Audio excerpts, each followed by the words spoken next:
বাংলাদেশের তিনবারের প্রধানমন্ত্রী ও বিএনপি চেয়ারপারসন বেগম খালেদা জিয়ার মৃত্যুতে শোকে স্তব্ধ দেশ। শোক ও সমবেদনা জানাচ্ছেন বিশ্ব নেতারাও।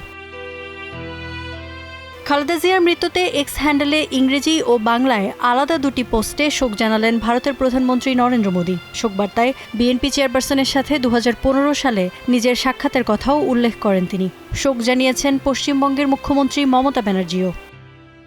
ঢাকায় সাবেক প্রধানমন্ত্রী ও বিএনপি চেয়ারপারসন বেগম খালেদা জিয়ার মৃত্যুর খবরে আমরা গভীরভাবে শোকাহত। তার পরিবার ও বাংলাদেশের মানুষের প্রতি আমাদের আন্তরিক সমবেদনা। সর্বশক্তিমান যেন এই অপূরণীয় ক্ষতি সহ্য করার শক্তি তার পরিবারকে দান করেন। বাংলাদেশের প্রথম নারী প্রধানমন্ত্রী হিসেবে বাংলাদেশের উন্নয়ন ও ভারত-বাংলাদেশ সম্পর্ক উন্নয়নে তার গুরুত্বপূর্ণ অবদান চিরস্মরণীয় হয়ে থাকবে। 2015 সালে ঢাকায় তার সঙ্গে আমার সৌহার্দ্যপূর্ণ সাক্ষাতের কথা স্মরণ করছি। আমরা আশা করি তার ভাবনা ও উত্তরাধিকার আমাদের অংশীদারিত্বকে ভবিষ্যতেও পথ নির্দেশ করবে। তার শান্তি কামনা করি।